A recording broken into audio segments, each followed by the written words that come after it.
Hi guys, it's me, Kiran, your favorite booktuber, and today we are doing my March wrap-up. In March, I read a total of 14 books, and if I'm going to be honest with you, today it is April 16th, and my memory on some of these books, it is dwindling a little. Okay, let's go into it. First of all, Salman Rushdie's Victory City. This was very easy to read. It tells a story of a fictional city in South India way back when, where this young woman is born. She sees her family die. All of the women in her community commit a mass suicide. They immolate themselves, and there's only one survivor, this young girl, and she is then kind of granted these powers by the goddess.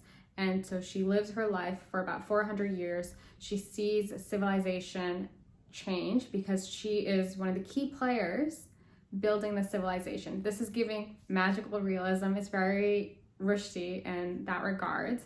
But I would say that this is a really good entry point if you've never read any of his work. It's very readable, easy to digest. There's a commentary and allegory on our current political climate and the different rulers that one can encounter, and I think this was a fun read, but not my favorite of Rushdie's. Next up, we have Drive Your Bones Over the Plow. No, that's not it. Drive Your Plow Over the Bones of the Dead. Now this, I was actually quite hesitant going into this because having taken a hiatus from the books of Jacob, I expected this to be very dense. However, this is incredibly readable. It's very pacey. It's a little repetitive, sure, but you can get through it quite fast. However, I did take a couple of breaks. I did this as a buddy read with Sophie, and I think we both really enjoyed it, but it is interesting. I would say that our main character is a woman who is kind of pariah in the community. She's an outsider. She likes to be alone, and she has some very strong opinions, and there's nothing wrong with that. However, her opinions are at odds with the people around her, and she also has a tendency to kind of go on about these opinions, which if you've ever been around someone like that, sometimes that could be annoying. What I thought was really interesting about this is that every chapter begins with lines from Blake. I've never read any Blake, so this was a good intro to him. So I find myself reading the intro to the chapter with these couplets, and then I would try to use that as the lens through which I would view the chapter. And I would have to say I didn't really find a lot of success with that. I wasn't able to always draw the comparison that was being made from the couplet to what that chapter was then about. And then the second thing I would say is that I really loved the character, this main character. She has a fascination with astrology, and I thought that was a lot of fun to read about because I also have a working knowledge of astrology, so that was cool. I didn't really tell you what this book is about. This tells a story of a woman who comes across a series of murders in her communities, and she's trying to get to the bottom of it. That's the story for you. Then I did Cleopatra, A Life Story by Stacy Schiff. I did this on audio. This was awesome. This was wonderful. This was incredible. It amazes me how much of a complete story the author was able to craft with the very limited materials that we have about Cleopatra. A lot of it didn't come from her. It didn't necessarily always come from her contemporaries. It would come from material that was drawn years later. It was really good. Some of the takeaways that I had was that, well, before we even get there, the author is really showing us the entirety of Cleopatra's life from early childhood. We get to know about the education of the royals, which was really interesting. For whatever reason, I'm just drawn to things like that. And royals at the time, their education was primarily based on their ability to be a good public speaker. So being persuasive, charismatic, those were things that they really valued. And that was very interesting because you're able to see how a lot of Cleopatra, when you hear more and more of these stories as we move along throughout her life, she was an exceptionally good speaker. She was one of the few pharaohs to speak the language of the local people, to speak Greek. She was quite well educated and also such a great communicator. And One of the things that you pick up from reading this book is, and I think it's something that's well known already, you don't need to read this to know this, a lot of the people who were writing about Cleopatra didn't like her, and the things that they would write were kind of skewed based on their perceptions of women. And you're able to see what this book also does beyond just showing us Cleopatra's life, but it shows us the divide between the East and the West. It shows us the divide between Alexandria, which was, even though at the time of Cleopatra's rule, it was on the decline, but she did a really good job managing this empire. That's one of the other things that you learn in this book. There were never any uprisings under her control. So you're seeing Alexandria, but to go back to the point, you're seeing Alexandria at the beginning of its decline, and then that's contrasted by Rome, which was on the up and coming. But in Stacey's shift, she's very clear about this. Alexandria would kind of be like a Paris or New York. It was happening. There was so much going on. It was the city of luxury and intellect and so many great things. And then this is contrasted by Rome, where things are still messy. But as things go on, you're also able to see the difference in how women are treated in both of the areas. Like the pharaohs of ancient Egypt were able to have women at the helm. They had no problems with this. But when Cleopatra then goes to Rome, she butts heads with people because they don't think that women should rule in that capacity. Nonetheless, as things go about, you see Cleopatra evolve and grow and mature, and she matures, but that doesn't necessarily mean that she is without flaws. She has a lot of pride, as one would expect of a royal, of someone who has been told that they are a goddess. And I found myself wondering while I'm reading this, because obviously Cleopatra had just as interesting of a romantic life as she did a political career.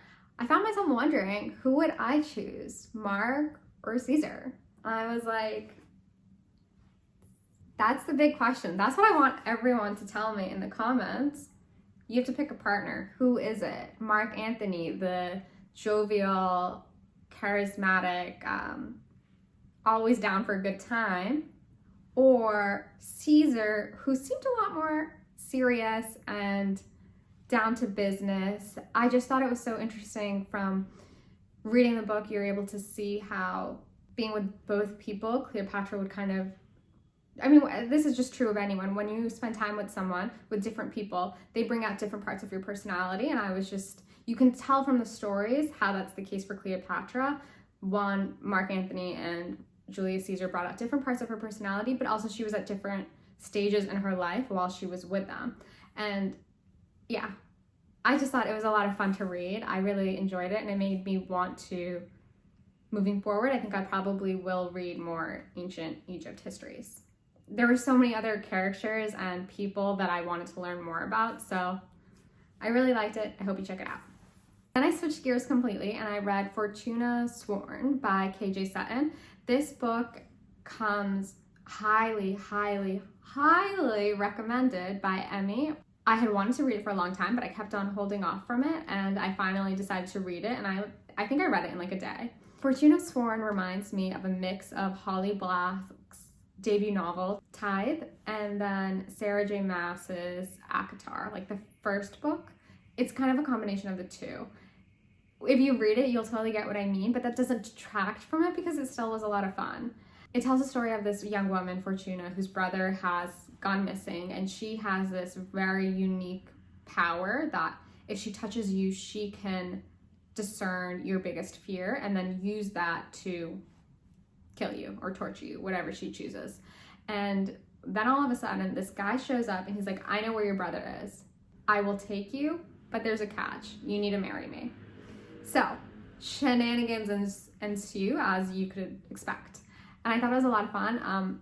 I definitely will return back to the series. I don't know when, maybe once I finally finish my last Booker book. Then I read YN by Esther Yee. I did an individual review, and then I also wrote a review for Open Letters Review.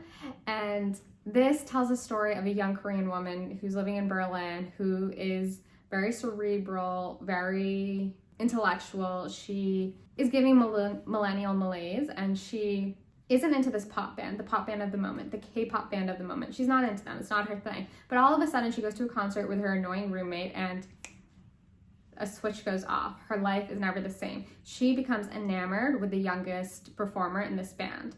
Then all of a sudden, he decides to retire, and she's like, I need to meet this man. So that sets off our journey. The book is very surreal. It is very, the voice of the author is very distinct. The sentences are very precise. At times, I wish we had gone a little bit deeper, but it was still a very fun, quick read.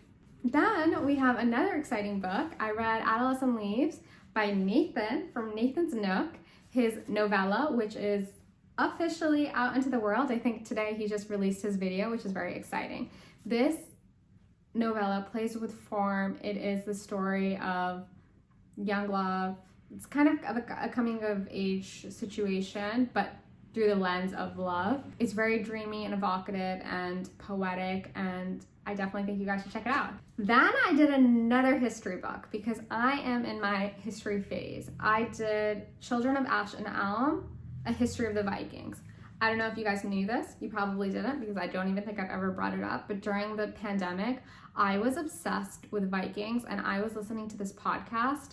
I'll put a little image here. It was so good. Their intro music was banging.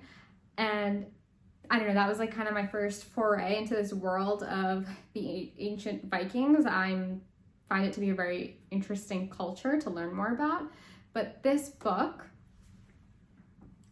so good, so intense, so much to dissect. I really like when history books tend to get when they focus a bit more on the day-to-day of the habits and the mores of the times and the cultural practices of these people. There was one scene that was described of a Viking burial, the very, famous fire burial boat scene, because there's these historical texts from an Arabic traveler, which our author was able to pull from to give us this rendition. And that depiction of the burial, which is violent, it is intense, it is so visceral, just nothing like what you would expect it to be. I lived for moments like that in this book, and I got so many of those. We were able to learn about the habits of the Vikings. They were very clean, they believed in cleanliness, the history and trajectory of why they decided to become what is now known as Vikings, because at the time that to be a Viking was the occupation, whereas we use that as a catch-all phrase for the people when that's not what they were referring to themselves as.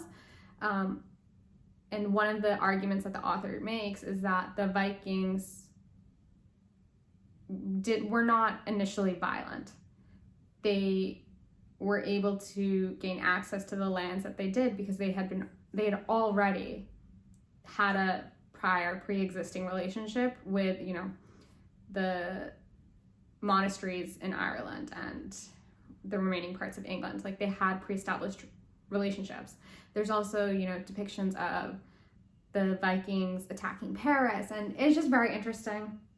I don't know if I necessarily did the best job explaining that, but I think if you have an interest in this world, or even if you don't, you just want a primer, this would be a really great intro to the world. You will learn so much. I think the beginning parts where we're more focused on, the day-to-day, on what their religious and cultural practices were, those were the ones that spoke to me a little bit more. Towards the end, it gets a bit more political, I would say, and that's kind of where I dropped out just a little bit, but I would say highly enjoyable, definitely recommend. After that, we're gonna move on. We have some Booker books to talk about. First up, I read Boulder. Boulder tells a story of a woman who, she's a loner, she's an outcast, she's on her boat, she doesn't want a relationship, she doesn't want children, she doesn't want a family. Guess what happens? She enters into a relationship with a woman who wants a family. So that sets off our narrator's kind of crisis, her dilemma. Do I stay? Do I go? Do I want the kid? Do I not? Should I cheat? Should I stay loyal? That's the book for you. It is very short, very poetic, very quick and easy read. Following that, I jumped into Is Mother Dead? This, I feel like I've spoken so much about this. This is a 280-page book where the first 230 pages, nothing happens. It is very, we're really in our narrator's head as she's having thought after thought after thought. Our narrator is a 60-year-old woman who is an artist who escaped from her family, went to the US, and now she's returning to her homeland for an exhibition. But she's unable to do any work because she is obsessed with reconnecting with her mother. And she is wondering, what is my mother doing right now? Is my mother thinking about me? Did my mother, tell my sister that I had called, that I had sent a letter? Is my sister the one who's stopping my mother from responding to me? What does my mother look like? What is my mother up to right now? Does my mother remember when this happened? Like it's so cerebral. And at times it can be a bit overwhelming to be in someone's head in this capacity. Thematically, if fraught mother-daughter relationships are of interest to you, I think you might gravitate to this book. We're going on to the third book related to motherhood. This is Stillborn. In Stillborn, we are looking at the lives of two women who are besties, who in their early 20s were like, we don't want kids, not for us. And they're going about their lives. They're moving, they're grooving, things are happening. Then they turn 30, they're 30-ish, and one of them decides she doesn't want kids for sure. And the other one is like, hold up, I want a kid. So things are happening. The story is told in two parts, kind of, not necessarily. It's all told through our narrator, but she will kind of switch off each chapter to either talk about herself, or the second one she talks about her friend. In some regards, that wasn't necessarily always the most successful for me, because I feel like, I don't know, maybe it would have been more interesting to see the story told through the friend's perspective instead, or maybe from an actual omniscient narrator instead of having it relayed to us from the friend. I would say this book does such a great job at showing the different forms of motherhood, because not only are we seeing this new mother, but then we're also seeing the narrator's relationship with her mother, and how her neighbor, because her neighbor also factors quite heavily into this, how her neighbor is a mother to her child who's going through it. And it's a very layered, nuanced story. I think it was really enjoyable. It was a lot of fun to read, and I would definitely recommend it. Then I read The Gospel According to the New World. I read this very quickly, and I think that's the way to read it. Having, taken a couple weeks since reading this book, I've heard a lot of feedback from other people about it, and it does not seem like this is everyone's cup of tea. In this story, we are learning about Pascal, who was basically born in a manger under a very auspicious star, and as a result of that, most of the community believes that he is the Son of God. And so that's kind of the bit, and it continues throughout the book, and he goes on his own little journey to try to find his father, to try to make a better world. But the thing is, Pascal is not he doesn't really have a lot of agency. He kind of just lets things happen to him. He enters into relationships with women, which kind of, burn fast. You know what I mean? Like, they start so hot and heavy and then they fizzle out, and he's kind of will drop these ladies. And he's kind of an intellectual. He gives lectures. He's working on a book. He's just a bit of a hot mess, but somehow things work out for him. He's very lucky. And I think that the overall message here is one of free will. And if I'm to be honest with you, I don't think that this book is for everyone, but for whatever reason, I had a good time running with it, because I was able to, take it with a grain of salt, if you would. After that, I read Pyre, another one of these Booker books. This tells the story of a young couple who come from two different castes, and the woman in this relationship is from a higher caste than that of her husband. After eloping, they return to his village, and their reception is quite icy. People are not very happy, and this is a great book, I think, to read in the summer, because it's a very intense book. but short and intense. It's intense because we're in a hot climate. It's definitely summertime for them. And the emotions are high. Our husband and wife duo are completely inequipped for the chaos, for the lack of support from their community. But at the same time, as a reader, you're kind of just like, what did you guys expect? Like, you were very naive. I think that this is a very cinematic book. It does seem very much so like it is waiting to be made into a screenplay for a film. It has a very fast-paced quality to it. We never discover, and I think this is good, we never find out what the two characters, what their cast is. We are kind of removed from that, and I think that distance serves the reader well.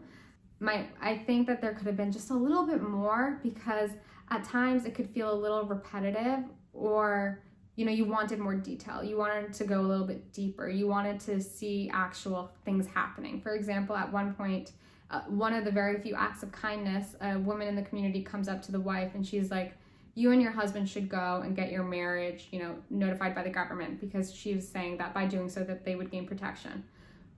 That never ends up happening. Or we never even see the wife tell her husband that, this encounter happened, this was the advice that they got, maybe they should go do it. And there were moments like that where I felt like we could have been given more information, but whatever. It was a quick read. My final book, Whale. Okay, this book, I really enjoyed it. It has a very fable, fantastical, kind of magical, surrealist quality to it. We are following the story of a couple of women. We have Gembuk, who is a very, very attractive young woman. She is entrepreneurial, she is tenacious, she is enterprising, and she is the driving force throughout this narrative. She is someone who really makes things happen for her. If maybe you could say Pascal in the gospel did nothing, she does everything. She builds empire after empire. She is not a perfect character though, because she's quite selfish in that regard. She's a bit self-absorbed. She is not a good mother. I'm letting myself I'm getting away from what the plot is about, but basically we are seeing her build her empire. At the same time, we're seeing South Korea go through and progress in history. We're seeing the rise of capitalism. And there are moments where the author will kind of give these introductions about, the cafe did this to the community, and in the cafe, the people who were talking about nothing, but because they were kind of addicted to coffee, they had to keep on going, and they would get more, and they would just sit, and they would just talk, and da-da-da-da-da. Like, it's very interesting. But at the same time, I would say that I do have to give like a little bit of a warning. There's a lot of violence in this book, a lot of rape, and in many regards, I felt as if it wasn't always necessary. That's the wrap up. That's what I read in March. I thought it was a really wonderful reading month. I got a lot of reading done. It was really great. I think this was the most amount of books that I've ever read. And hopefully I'm able to do something like that again. Probably not in April, but maybe May or later in the year. Okay. I would love if you guys were to tell me how your reading month went. What was your favorite book? What did you dislike? Have you read any Booker books? What are your thoughts? Or because now it's basically April, how's April going for you? What's up? What's happening? Let me know. And thank you guys so much for watching. I will see you later.